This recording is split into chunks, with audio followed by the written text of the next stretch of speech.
메트로폴리스. 저번 시간에 소개한 1927년작인 원조 메트로폴리스에 이어서 오늘은 2001년 작품인 애니메이션 메트로폴리스를 소개합니다. 그러니까 부인인 테아폰 하르보우가 각본을 쓰고 남편인 프리츠랑이 연출을 했었던 1927년의 원작 메트로폴리스를 일본 만화의 신인 데스카 오사무가 만화로 재해석한 것이 1949년. 그리고 이 작품을 2001년에 아키라의 오토모가 지로 감독이 각본을 쓰고 은하철도 999의 감독인 린타로가 연출한 애니메이션 메트로폴리스를 지금 소개하는 것입니다. 혹시 일부를 안 보고 오신 분은 보고 오신다면 원작과 애니메이션을 비교할 수 있으니까 당연히 더 재밌겠죠. 그럼 리뷰 시작합니다. 작전의 상.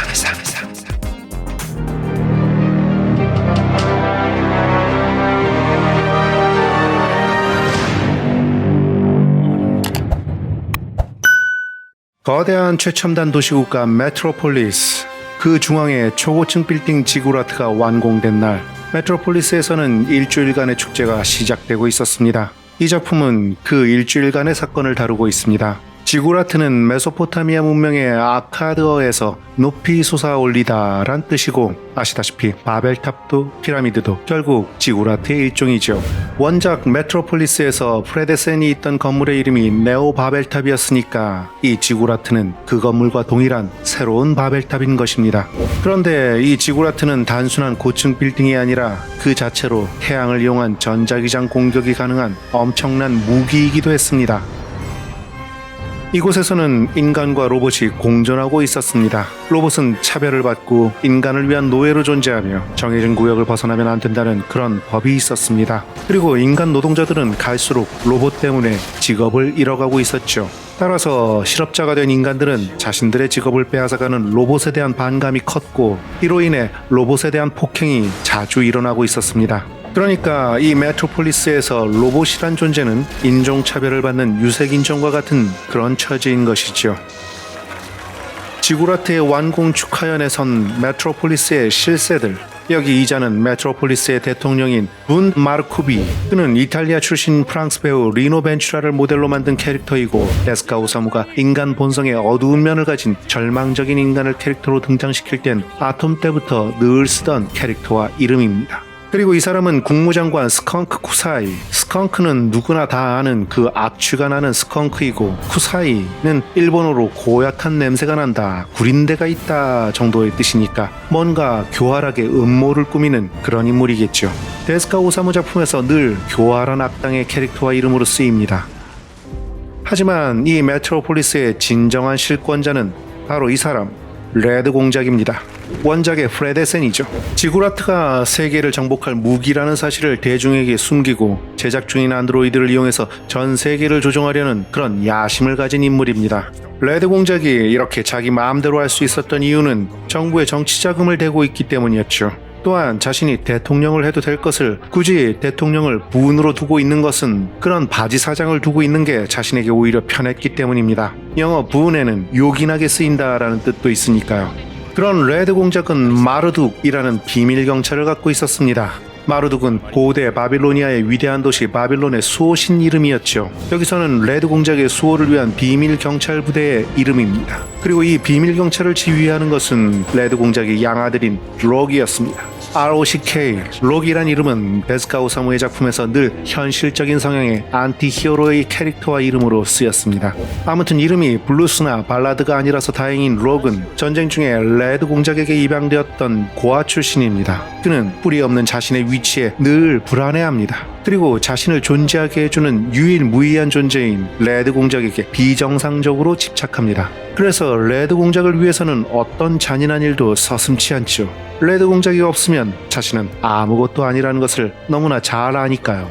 록이 말끝마다 이렇게 말하면 레드 공작의 반응은 이렇습니다. 바카무로! わしはお前の父ではない!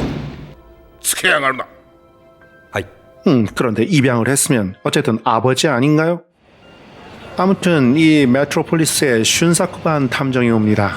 인간의 장기를 불법 밀매한 혐의로 수배 중인 매드 사이언티스트 로튼 박사가 이 메트로폴리스에 있다는 첩보 때문이었죠.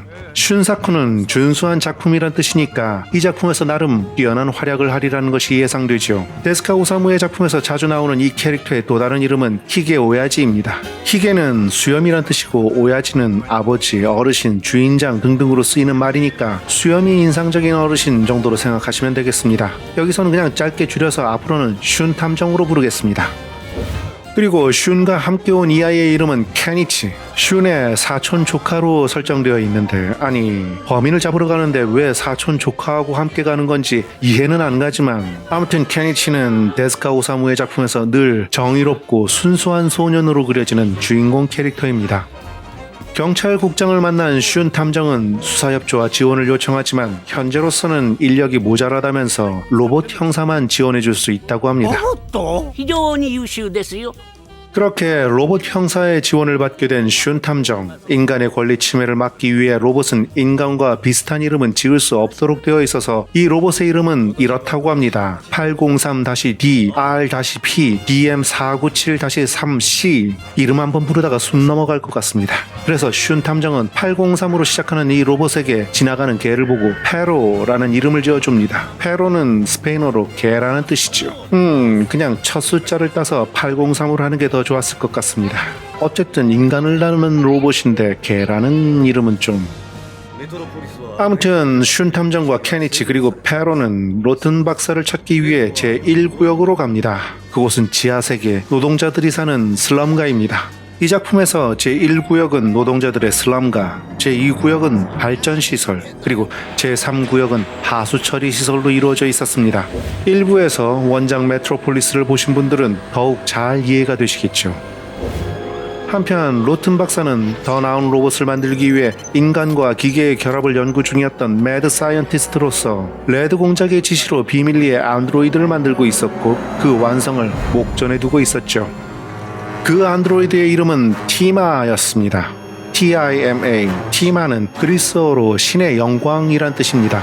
이름이 신의 영광이니까 중요한 주인공이 안 될 수가 없겠죠. 티마는 레드 공작의 죽은 딸이었습니다. 레드 공작은 티마를 매우 사랑했었고 그 사랑했던 딸을 안드로이드로 되살리려는 것입니다. 그리고 장차 이 지구라트의 여왕으로, 아니 전세계 데이터 네트워크를 장악한 메타버스의 퀸을 만들려는 그런 계획이었습니다. 원작의 헬이 티마가 된 것이죠.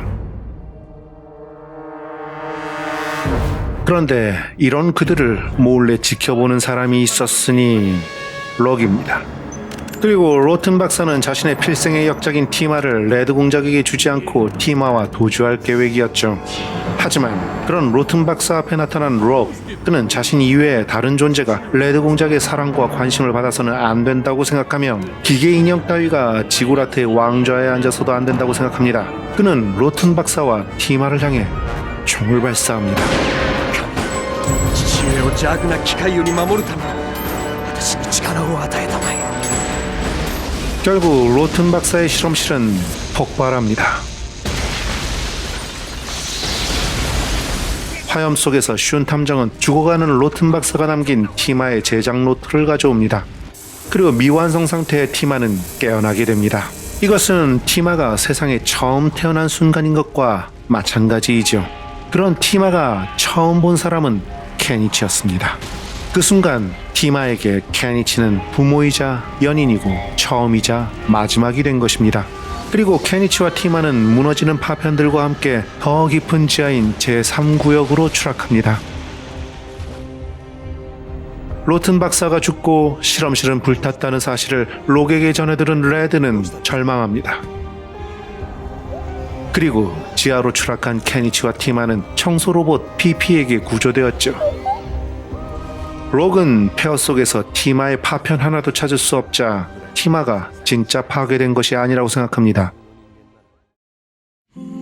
티마와 케니치는 지하 도시에서 서로를 알아나갑니다. 케니치와 티마의 첫 대화는 이것이었습니다. 넌 누구야? 넌 누구야?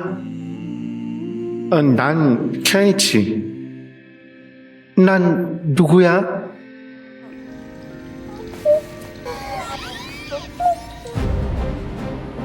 한편 레드 공작은 지구라트의 무기를 테스트합니다.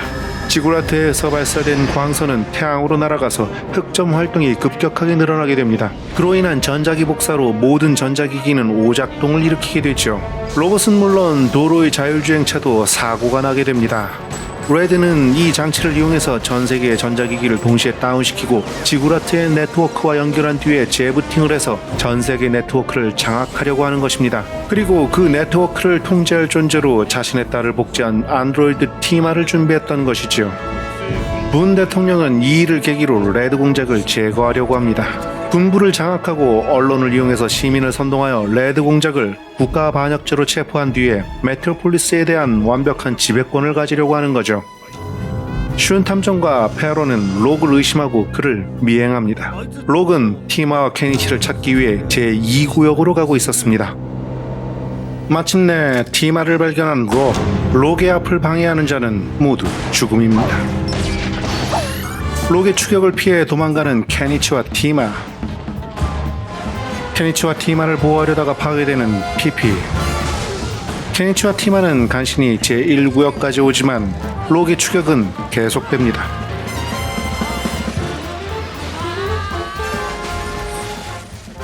결국 케니치와 티마는 지하의 반체제 혁명군들의 아지트에 숨게 됩니다. 혁명군의 리더인 아틀라스는 성경의 바벨탑은 신에 의해 파괴되었지만 이 새로운 바벨탑인 지구라트는 인간에 의해 파괴될 것이라고 말합니다. 티마는 이 모든 상황을 이해할 수 없었습니다. 왜 인간은 인간을 죽이는가? 왜 인간은 스스로 만든 로봇을 파괴하는가? 나는 누구인가? 나는 왜 존재하는가?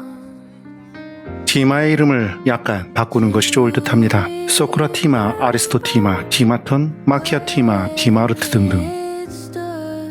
티마는 글자를 공부하기 시작합니다. 티마가 처음으로 쓴 글자는 당연히 케니치.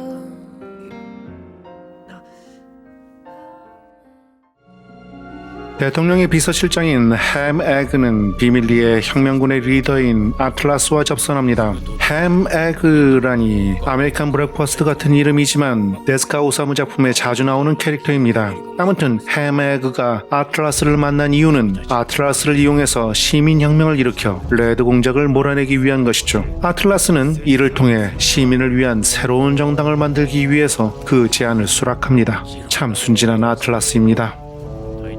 한편 슌 탐정과 페로는 인간들에 의해 파괴된 로봇을 통해 폭력혁명이 발생할 예정임을 알게 됩니다. 아틀라스는 지하의 시민들을 이끌고 폭력적 반체제 집회를 여는데 페로는 아틀라스에게 폭력을 사용한 집회는 하지 마라고 충고하다가 총살되고 맙니다. 그리고 대통령에게 충성을 맹세했었던 국무장관 스컹크 쿠사이는 이름답게 대통령을 배신하고 사살합니다.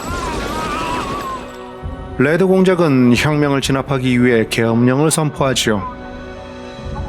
반체제 혁명군의 리더였던 아틀라스는 자신이 철저하게 이용당했음을 알게 되고 결국 죽게 됩니다. 그리고 그 순간 록에게 발견된 케니치. 슌 탐정은 록의 총에 부상을 입고 케니치마저 위기에 처했을 때 레드 공작은 티마를 발견하고 록이 자신을 속였음을 알게 됩니다. 그리고 록의 마르둑 지휘권을 박탈하고 이렇게 말합니다. 二度と私の前に現れるな! 록으로서는 세상이 무너지기 시작한 것입니다. 레드는 티마를 자신의 지구라트로 데리고 갑니다. 고급스런 집과 좋은 옷과 한약까지 제공되지만 티마는 일편단심 케니치 생각뿐입니다. 록은 케니치인 척 편지를 보내서 티마를 유인하고 이렇게 말합니다. 넌 단지 인간을 위해 만든 로봇일 뿐이야. 티마는 말합니다. 저는 로봇이 아니에요. 록은 말합니다. 뭐라고? 그럼 뭐야? 인간인가? 네가 인간이라면 너의 아버지는 어디 있지? 그 말에 티마는 말합니다. 나의 아버지는 케니치. 그런 티마의 대답에 록은 미친 듯이 웃지만 실은 울고 있는 것입니다. 록은 레드 공작에게 입양된 고아로서 자신도 부모를 모릅니다. 티마가 아버지를 케니치라고 답한 것은 자신을 진심으로 사랑하고 아끼는 존재가 누구인가에 대한 대답이었죠. 록은 숨이 막힐 듯이 웃으면서 말합니다. 아니 이런 모자란 기계 인형이 무슨 초인이라는 거지? 하지만 실은 그는 모르고 있습니다. 사랑하고 아끼는 존재가 없는 자신이야말로 진짜 인간이 되고 싶은 인형일 뿐이라는 사실을. 그리고 록은 티마에게 전기 충격을 가해서 셧다운 시킨 뒤에 분해하려고 합니다.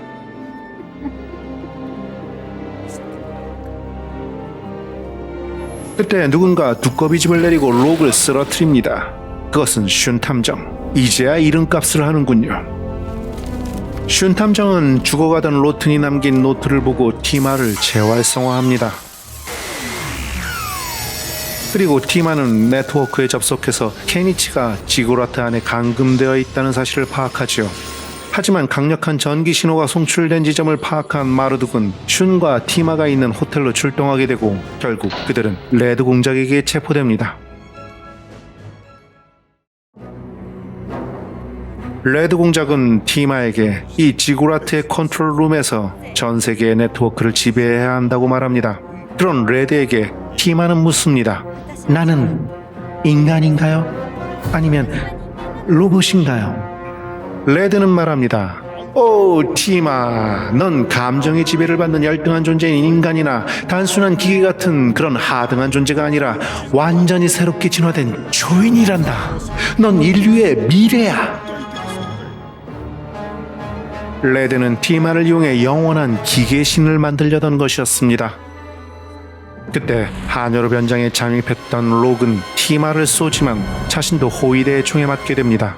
총에 맞은 티마는 기계 몸이 드러나게 되고 그렇게 티마는 자신은 눈물을 흘리는 인간이 아니라 기름을 흘리는 기계라는 것을 알게 됩니다.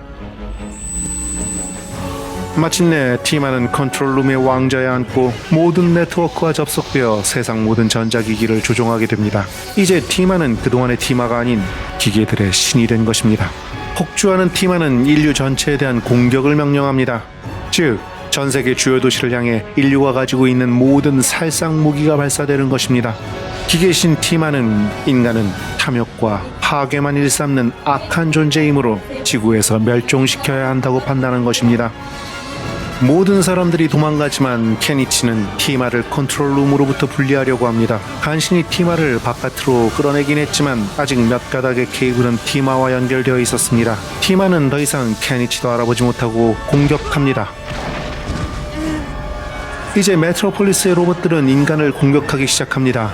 그리고 레드 공작이 로봇들에 의해 죽을 찰나 록은 자신이 사랑하는 아버지가 로봇들에게 죽기보다는 차라리 자신에 의해 죽는 것을 선택합니다. 록이 자폭장치의 버튼을 누르는 순간 레이 찰스의 I can't stop loving you가 흐릅니다. 사실 이 영화는 이 장면을 위해서 존재합니다. 애니메이션 역사상 가장 멋진 장면 중에 하나가 아닐 수 없습니다. 하지만 안타깝게도 원곡은 저작권 때문에 더 이상 들려드릴 수가 없네요. 다른 곡을 대신 깔고 설명을 다시 하겠습니다. 록은 자신이 사랑하는 아버지가 로봇들에게 죽기보다는 차라리 자신에 의해 죽는 것을 선택합니다. 록은 자폭장치의 버튼을 누르고 지구라트는 폭발하기 시작합니다. Run to me, you'll never be lonely. Run to me, I'll be here for you. 티마도 케니치도 위험합니다. 그리고 지구라트와 연결된 데이터 케이블이 끊어질수록 티마의 의식은 조금씩 돌아오기 시작합니다. 이제 티마는 오로지 단 하나의 케이블에 매달려 있습니다. 케니치는 온 힘을 다해 티마를 끌어올립니다. 하지만 케이블은 점점 끊어져가고 떨어지는 티마를 케니치는 간신히 붙잡습니다. 그것은 기계의 논리를 상징하는 케이블에서 벗어나서 케니치의 손이 상징하는 인간적인 감정과 연결되어 있다는 것을 상징하는 것입니다. 매우 멋진 설정과 장면입니다.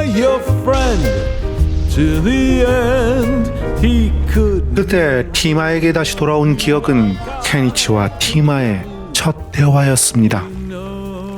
너는 누구야? 너는 누구야? 티마는 마지막으로 말합니다. 나는 누구야? been waiting all my life to have someone like you. I wanna look in these 그리고 케니치는 티마의 손을 놓칩니다. 폭발하는 화염 속으로 떨어져 내리는 티마. 케니치는 티마를 목 놓아 부르지만 폭발은 모든 것을 삼키고 맙니다. Run to me, I'll come through for you. Don't despair, there's no use in wasting another night. 다음날 아침, 케니치는 지고라트의 폐허 속을 뒤집니다. 혹시라도 부서진 티마를 발견할 수 있을까 해서입니다. 그리고 케니치는 수리된 청소 로봇 PP를 다시 만납니다. 로봇들은 티마의 신발, 찢긴 옷 등을 가지고 옵니다. 그리고 티마의 기계 심장도. 케니치는 티마의 심장을 안고 애써 웃으며 웁니다. 그 순간 케니치는 결심한 것입니다. 내 친구 티마를 다시 살릴 거야. 그리고 고통받는 기계들을 고쳐주면서 살 거야. 케니치는 이곳에 남아 도시를 재건하기로 합니다. 인간이 인간을 죽이고, 인간이 로봇을 죽이고, 인간이 인간을 노예로 부리고, 로봇이 인간의 일을 빼앗는 세상이 아닌 계급으로 나뉘고 폭력이 난무하는 세상을 넘어선 인간과 인간이, 인간과 로봇이, 아니 세상에 존재하는 모든 것들이 평화롭게 공존할 수 있는 그런 세상을 만들기 위해 케니치의 뜻을 안 슈는 메트로폴리스를 떠나면서 케니치를 향해 미소 짓습니다. 그리고 파괴된 잔의 깊은 곳에서는 티마의 목소리가 들려옵니다. 나는 누구야? 이제 자막이 오르고 영화의 맨 끝에는 한 장의 사진이 보입니다. 그것은 케니치가 메트로폴리스에 차린 가게입니다. 가게의 이름은 케니치와 티마. 그것은 로봇 수리점이었습니다. 유리창 안에는 수리 중인 티마가 보입니다. 아마도 케니치는 부서진 로봇들을 고치면서 티마와 행복하게 살겠죠. 동물이 반려견이 될 수 있듯이 언젠간 로봇도 인간의 친구가 될 수 있을 겁니다. 마음이 머무는 곳에는 반드시 사랑이 싹트게 되니까요.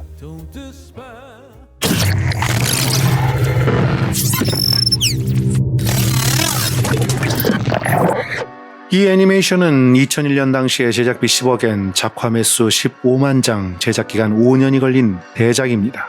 감독은 린타로, 각본은 오토모 가치히로, 제작은 매드하우스. 따라서 지분이 참여된 한국의 DR무비도 참여했습니다.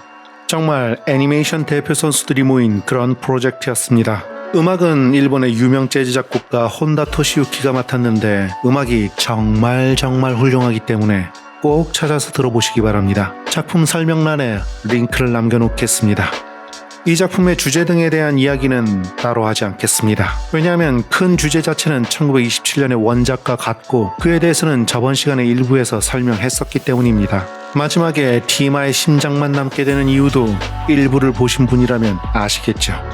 단지 주제 이외의 몇 부분만 설명하자면 이 애니메이션은 재패니메이션으로서는 매우 드물게 풀프레임 애니메이션입니다. 간단히 거칠게 대별하자면 디즈니는 풀프레임, 재패니메이션은 리미티드 애니메이션이죠. 예를 들어 이 작품에서 주인공의 머리카락이 바람에 흔들리는 장면을 하나 보시죠. 이 장면에서 티마의 머리카락은 매우 자연스럽게 흔들립니다. 자연스럽다 못해 해초의 움직임 같아서 오히려 다소 어색할 지경이지요. 하지만 같은 감독의 은하철도 999를 보면 몇 장의 그림으로 반복되는 느낌이 들지요. 이것이 풀프레임과 리미티드의 차이입니다. 시나리오적으로는 원작의 새로운 드라마를 가미한 것은 좋은데 오토모 가치히로 감독은 자신의 시나리오는 자신이 연출했을 때 가장 표현이 잘 되는 그런 감독이라고 생각됩니다. 이게 무슨 말인가 하면 캐릭터의 내면 표현이나 드라마의 전개에 있어서 누구든지 쉽게 이해되고 완결된 느낌을 갖도록 시나리오를 쓰지 않고 추측하고 상상할 여지를 남기는 다소 예술적이고 작가주의적인 스타일로 시나리오를 쓰는 감독이기 때문에 다른 감독이 연출을 하게 되면 뭔가 약간 엇박자가 나는 그런 느낌이 들게 됩니다. 물론 저의 주관적인 느낌일 뿐일 수도 있죠. 아무튼 그럼에도 불구하고 이 작품은 엄청나게 디테일한 작화, 뛰어난 컨셉 디자인, 메트로폴리스의 건축적 배경 디자인, 특히 뛰어난 컬러 컬렉션, 그리고 너무나 아름다운 음악 등이 어우러진 반드시 봐야 할 애니메이션 명작입니다. 가능하시다면 최대한 큰 화면으로 봐야 하는 그런 작품입니다. 구석에 있는 작은 캐릭터 하나하나까지 정말 세밀하게 그려져 있으니까요. 그럼 이상으로 메트로폴리스 1부, 2부의 리뷰를 모두 마치도록 하겠습니다. 2부의 리뷰 시간이 다소 길어져서 죄송합니다. 리뷰가 좋았다면 구독과 좋아요, 알림 설정과 광고 시청이라는 시청료를 잊지 마세요. 여러분 모두 건강하게 다시 뵙길 바라면서 작자 미상이었습니다.